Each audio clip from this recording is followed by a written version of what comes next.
जय श्री कृष्ण, जय श्री राम। श्रीमद् भागवत के अष्टम स्कंद में आपका स्वागत है। अपनी कथा आगे बढ़ाते हैं। आज हम जानेंगे गजेंद्र मोक्ष की कथा। आप सबने ये कथा जरूर सुनी होगी, तो आइए इस कथा को हम दोहराते हैं। त्रिकुट नाम का एक पर्वत था और उस पर्वत के घने जंगलों में एक गजेंद्र रहता था। उसके साथ में कई सारी हथनियाँ थी। गजेंद्र यहाँ पर हाथी का नाम है। उसके साथ में उसकी कई सारी हथनियाँ भी थी, साथ में छोटे हाथी बच्चे भी थे। जंगलों में घूमा करते थे, फिरा करते थे।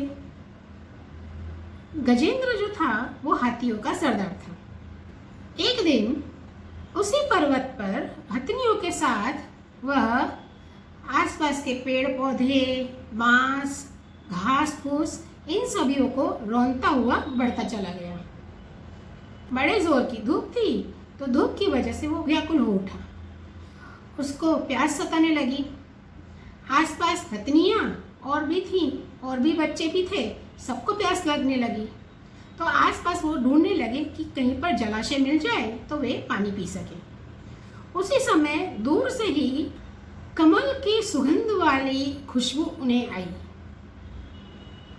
और उन्हें लगा कि कमल की खुशबू है तो ज़रूर वहाँ पर सरोवर होगा। और वो उस खुशबू को सूंघते सूंघते उस सरोवर के नज़दीक पहुँच गए। वह हाथी का झुंड, मतलब हाथी और हथनियाँ और छोटे बच्चे सब उस सरोवर के पास पहुँच गए। सरोवर में के पास पहुँचते ही उन्होंने जल क्रीड़ा शुरू की। एक दूसरे पर पानी उछालना, एक दूसरे पर पानी डालना, और अंदर वे लोग मस्ती करने लगे। जब वो हाथी अपने उन हथनियों के साथ में पानी के फव्वारे छोड़ रहा था और मस्ती कर रहा था, उसी समय प्रारब्ध की प्रेरणा से, क्योंकि उसकी किस्मत में, उसके प्रारब्ध में ये लिखा हुआ था कि प्रारब्ध की प्रेरणा से एक मगरमच्छ, जिसे ग्रह कहते हैं, एक मगरमच्छ आया और उसने उस हाथी का पैर पकड़ लिया। एक तरफ हाथी जोर करे अपना पैर छुड़वाने के लिए, दूसरी तरफ मगरमच्छ पानी में था और वह जोर करे हाथी को पानी के अंदर और खींच ले जाने के लिए। और जितनी हथनियाँ थी वे सब थे, वे डर के मारे भागने लगे।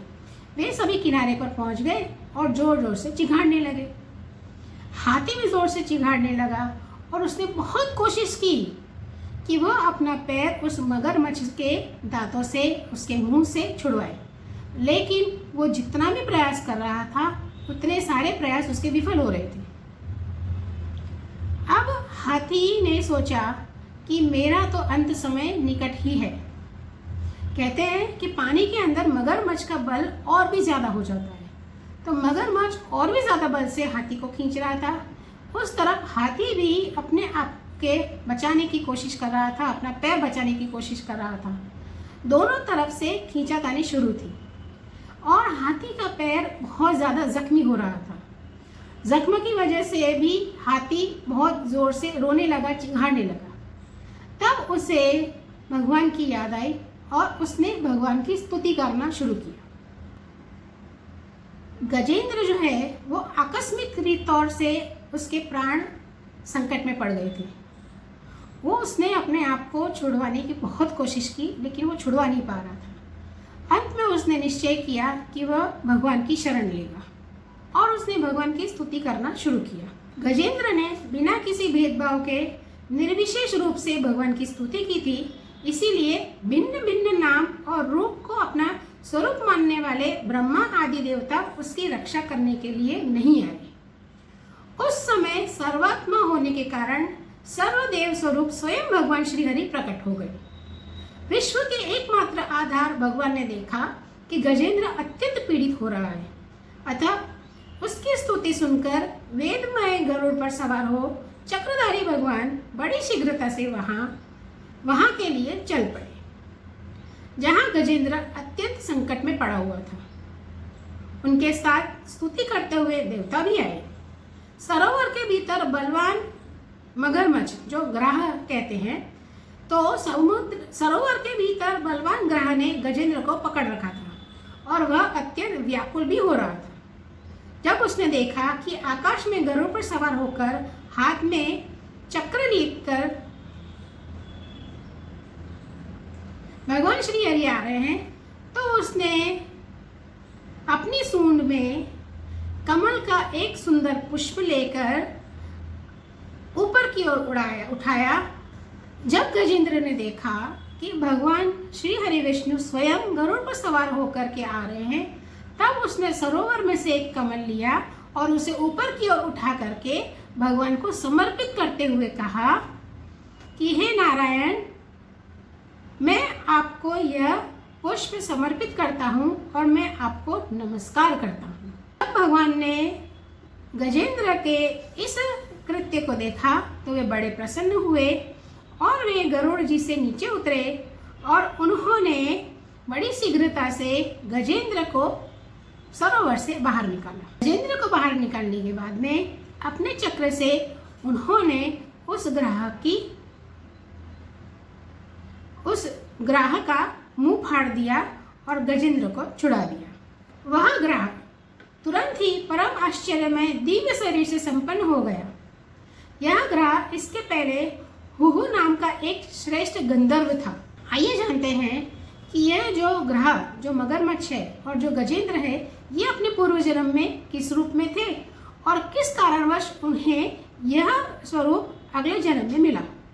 तो कहते हैं कि यह जो ग्राह मतलब जो मगरमच्छ है, वो अपने पिछले जन्म में एक गंधर्व था।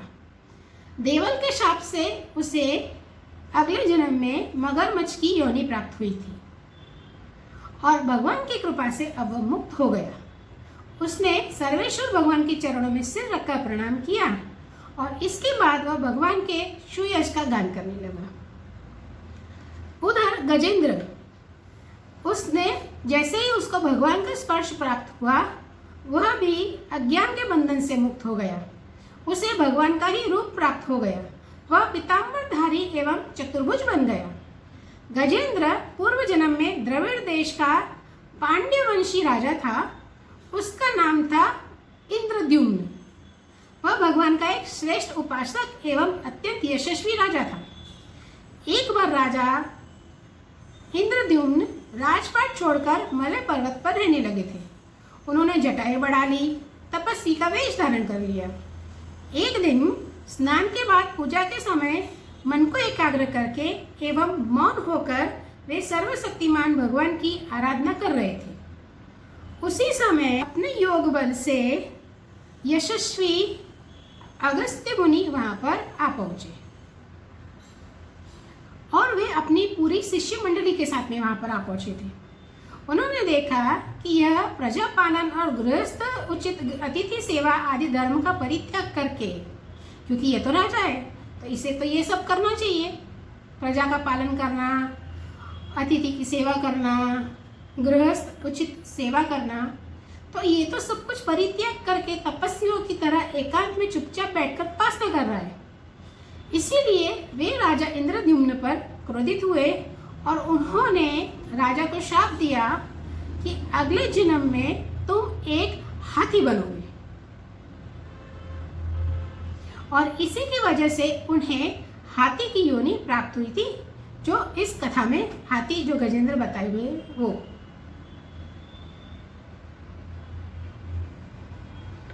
परंतु भगवान की आराधना का ऐसा प्रभाव है कि हाथी होने पर भी उन्हें भगवान की स्मृति रह गई। वैसे ही जो ग्राह मगरमच्छ थे, उन्हें भी भगवान की स्मृति रह गई थी। तो भगवान श्री हरि ने इस प्रकार गजेंद्र का उद्धार करके उसे अपना पार्षद बना लिया। गंधर्व, सिद्ध, देवता उनकी इस लीला का गान करने लगे और वे पार्थ रूप गजेंद्र को साथ लेकर गरुड़ पर सवार होकर अपने अलौकिक धाम वैकुंठ को चले गए। तो ये थी गजेंद्र मोक्ष की कथा।